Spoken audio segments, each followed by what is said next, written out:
আসসালামু আলাইকুম, সকলকে পদার্থবিজ্ঞান অষ্টম অধ্যায়ের গাণিতিক সমস্যাবলী থেকে স্বাগত। আজকে আমরা পদার্থবিজ্ঞান অষ্টম অধ্যায়ের গাণিতিক সমস্যাবলী সম্পর্কিত কিছু সমস্যা সমাধান করতে চেষ্টা করব। চলো আমরা কথা না বাড়িয়ে ক্লাসে চলে যাই।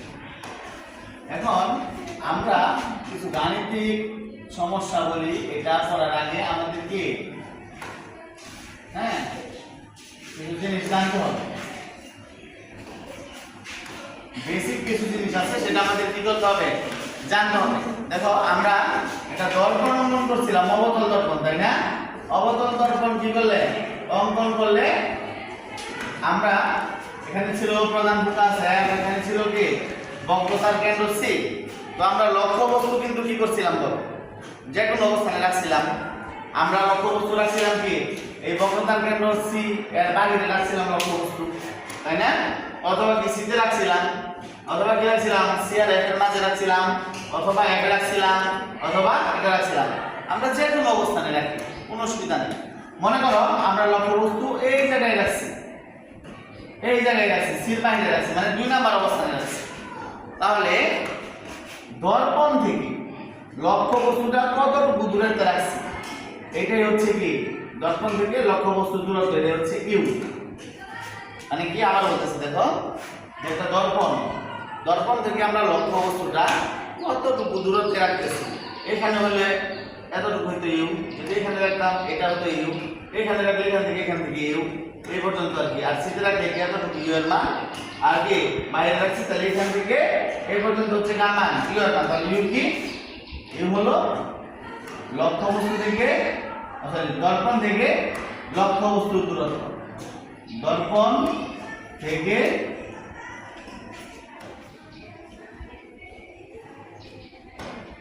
লক্ষ্য বস্তুর দূরত্ব, এটা হচ্ছে ইউ। ওকে, তো আমরা এখানে লক্ষ্য বস্তু রাখলে আমরা একটা জিনিস দেখছিলাম, এই জায়গায় যদি লক্ষ্য বস্তু রাখি তাহলে আমাদের ইমেজটা কি হয়েছিল, ইমেজটা তৈরি হয়েছিল কোথায় বলো, এইখানে, তাই না? এইখানে যদি লক্ষ্য বস্তু রাখি তাহলে আমাদের যে ইমেজটা তৈরি হয়েছিল 2 রাখলে কোথায় হয়, 4 হয়, তাই না? তাহলে এইখানে তৈরি হয়েছিল। তো এইখানে যদি তৈরি হয় তাহলে আমরা কি বলবো, এই যে দর্পণ, এই দর্পণ থেকে এই যে ইমেজটা তৈরি হয়েছে, মানে যে প্রতিবিম্বটা তৈরি হয়েছে, এটা তো ইউ, এটা তো ইউ, তাই না? যেটা তৈরি হয়েছে ওই ইমেজ থেকে, মানে দর্পণ থেকে ওই ইমেজের যে দূরত্বটা আছে এটা হচ্ছে বি। ঠিক আছে, দর্পণ থেকে যে প্রতিবিম্ব যে জায়গায় তৈরি হয়েছে তার যে দূরত্ব সেটা হচ্ছে কি বি। ওকে, তার মানে কি বি কি, বি হচ্ছে কি দর্পণ, দর্পণ থেকে বা হতে কার দূরত্ব, প্রতিবিম্ব অথবা কি বিম্ব, যেটাই বলুন, হ্যাঁ বিম্বের কি দূরত্ব, সেটাকে আমরা বলবো কি বি। ওকে, আচ্ছা, তারপরে আমরা এখানে আর একটা জিনিস আমরা দেখি, কি জিনিস দেখি, আমরা এটা মুছে দিই, হ্যাঁ এটা দর্পণ, হ্যাঁ এই দর্পণ, এই দর্পণে একটা কেন্দ্র আছে, তাই না? এটা হচ্ছে এফ, এটা হচ্ছে কি সি। এটাকে যদি আমরা গোলীয় দর্পণ ধরি হিসাবে ধরি তাহলে এই দর্পণে একটা কেন্দ্র থাকে না, এই কেন্দ্রটা কি বলি সি অথবা কি বলো ও, সি অথবা কি ও, যেটাই দেয়া থাকে। তাহলে কি বলতো, একটা গোলক হিসাবে কল্পনা করলে গোলকের একদম মধ্যবিন্দু থেকে তার যে পরিধি পর্যন্ত দূরত্ব আছে এটা কি বলি আমরা, বক্রতার ব্যাসার্ধ, তাই না? কি বলি আমরা, ব্যাসার্ধ বলি না? তাহলে আমরা কি করলাম, আমরা তো বলছিলাম এই অবতল দর্পণ কার অংশ, গোলীয় দর্পণের অংশ। তাহলে আমরা যদি অর্ধেক অংশ নিই, মানে বাকি অর্ধেক যদি কি ফেলি, মুছে ফেলি, মানে এইটার মতো হয় না ব্যাপারটা। তাহলে কি হয়, এই মেরুটি থেকে কোন পর্যন্ত দূরত্ব, এই যে সি পর্যন্ত যে দূরত্বটা আছে না, এই দর্পণের কি মেরু থেকে কি সি, মানে কি একদম দর্পণের যে কেন্দ্র আছে, বক্রতার কেন্দ্র আছে, এই দূরত্বটা বলবো কি আমরা আর টা প্রকাশ করবো, মানে কি আর সমান কি ব্যাসার্ধ বলো,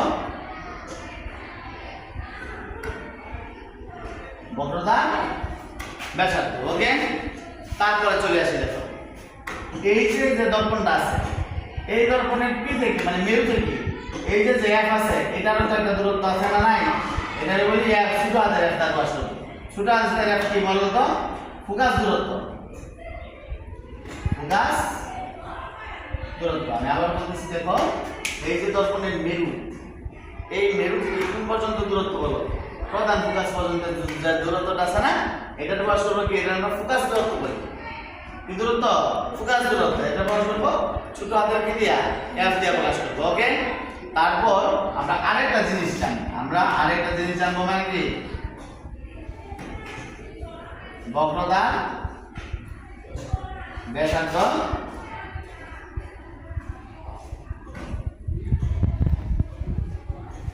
ফোকাস দূরত্বের দ্বিগুণ ডাবল। মানে এই যে আর এর মান সেটা কার ডাবল? এফ এর ডাবল। মানে এটার মান যতটুকু ঠিক এতটুকুর মান কি? ঠিক সেটাই। পি থেকে এফ এর মান যদি হয় 10, এফ থেকে সি এর মান হবে 10, তার মানে টোটাল হচ্ছে কত? 20। ঠিক আছে, এটাই বলা হলো যে বক্রতার ব্যাসার্ধ মানে কি বলো? আর, তাই না? ফোকাস দূরত্বের কি গুণ? ফোকাস দূরত্ব মানে কি? ফোকাস দূরত্ব মানে কি? এফ দ্বিগুণ মানে 2, তাই না? তাহলে এফ সমান কত বলো? 2 এর পাশে আছে গুণাকারে, তাহলে এই পাশে নিয়ে আসবো, তাহলে r/2। তাহলে আমরা লিখতে পারি কি? এফ সমান কি? r/2। তার মানে আমরা যে ফোকাস দূরত্বটা আছে, এই ফোকাস দূরত্ব ব্যাসার্ধের অর্ধেক। ফোকাস দূরত্ব ব্যাসার্ধের অর্ধেক। এখন মনে করো একটা চিত্র তোমাকে যদি আমি দিই, এই যে এটার উপর ভিত্তি করে বক্রতার ব্যাসার্ধ ফোকাস দূরত্বের কি গুণ? দ্বিগুণ। এখানে যদি একটা চিত্র থাকে, উদ্দীপক থাকে, ধরো কথার কথা এই পর্যন্ত দেয়া আছে 10 সেন্টিমিটার, এইটা মানে f পর্যন্ত, আর এখানে c এটা দেয়া নাই, আর লক্ষ্যবস্তু দেয়া আছে এই c থেকে মনে করো 5 সেন্টিমিটার দূরে। কোনটা থেকে? c থেকে 5 সেন্টিমিটার দূরে। তাহলে এই দর্পণ থেকে লক্ষ্যবস্তুর যে দূরত্ব, এই যে এতটুকুর মান কত আমরা বের করতে পারবো না? এতটুকু 10, তার মানে p থেকে f পর্যন্ত 10, তার মানে কি বলো? এটাই বলছিলাম যে ফোকাস দূরত্বের কি গুণ? দ্বিগুণ হচ্ছে কি? বক্রতার ব্যাসার্ধ। তার মানে কি? ফোকাস দূরত্ব 10 থাকে, তাহলে এই পর্যন্ত হচ্ছে 20, তার মানে এটার মান 10, এটার মান কত? 10। টোটাল যোগ করলে কত হয় বলো? তাই না? টোটাল যোগ করলে কত হয় বলো? 20। p থেকে f যত, f থেকে c তত, তার মানে এতটুকু 10, এতটুকুর মান কত? 10, তো 20, আর এতটুকুর মান কত? 5। তাহলে দর্পণ থেকে লক্ষ্যবস্তু 25 সেন্টিমিটার কি আছে বলো? 25 সেন্টিমিটার কি আছে? দূরে আছে। তাহলে ইউ এর মান হবে কত বলো? 25। ঠিক আছে? আচ্ছা, তারপরে আমরা আরেকটা এতে চলে যাই। আর এই অধ্যায় করতে হলে কি কিছু গুরুত্বপূর্ণ কি লাগবে? তোমার তথ্য লাগবে, এই তথ্যগুলো কি একটু লিখে রাখো তোমরা। হ্যাঁ, দেখো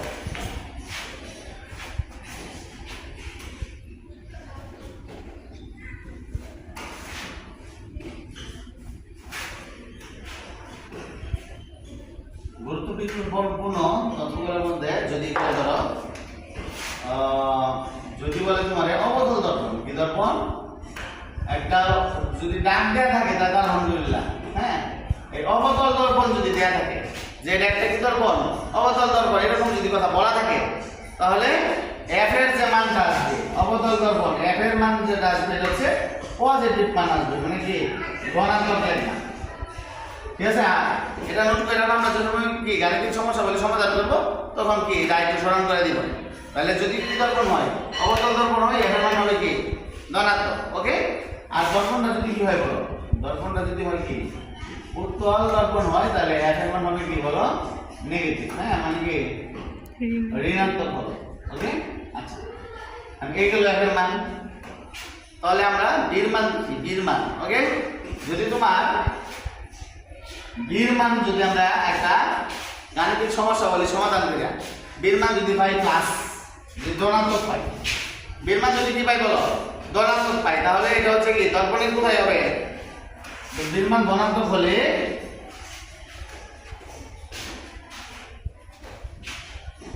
প্রতিবিম্বের অবস্থান হবে দর্পণের সামনে। আর দর্পণের সামনে আমরা যেগুলো কি করছি বলো? সলভ করছি, সবগুলা কি দর্পণের সামনে হলে কি সবগুলো হচ্ছে বাস্তব আর উল্টো না? তাহলে কি লিখবা বলো? কি হবে? অর্থাৎ কি হবে? প্রতিবিম্বের বাস্তব কি হবে কি বাস্তব মান উল্টো।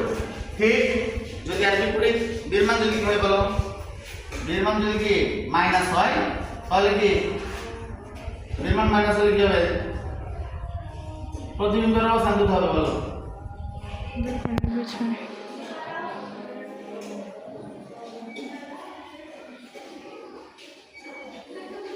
দর্পণের কোথায়? পিছনে। আর দর্পণের পিছনে আমরা একটাই পেয়েছি, তাই না? কি কোনটা পাইছিলাম বলো? অবাস্তব ও সোজা, তাই না?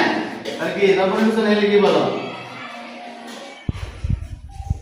অবাস্তব কি হবে? সোজা হবে। তাহলে আমরা যদি একটা গাণিতিক সমস্যা বলি সলভ করে যদি পাই, বির মান যদি হয় ধনাত্মক, তাহলে আমরা বুঝবো কি এরা দর্পণের সামনে হইছে অবস্থানটা। ইমেজটা তো রয়েছে এটা কার সামনে? দর্পণের সামনে। তার মানে কি ইমেজ হবে বাস্তব আর কি উল্টো। আর যদি বির মান যদি মাইনাসের পাই, নেগেটিভ হয়, তাহলে বুঝবো কি দর্পণের কোথায় গঠিত হইছে? পিছনে গঠন হইছে। ওকে, তার মানে কি অবাস্তব আর কি হবে, এটা সোজা হবে। কথা জ্ঞান না জ্ঞান না? এখন তো আমরা যদি বিবর্ধনটা বুঝি, বিবর্ধন রৈখিক বিবর্ধন, রৈখিক বিবর্ধন বোঝানোর আগে তোমাদের আমি একটু বুঝাই নিই যে রৈখিক বিবর্ধনটা কি, সেটা আমি আগে একটু বুঝাই নিই। ওকে,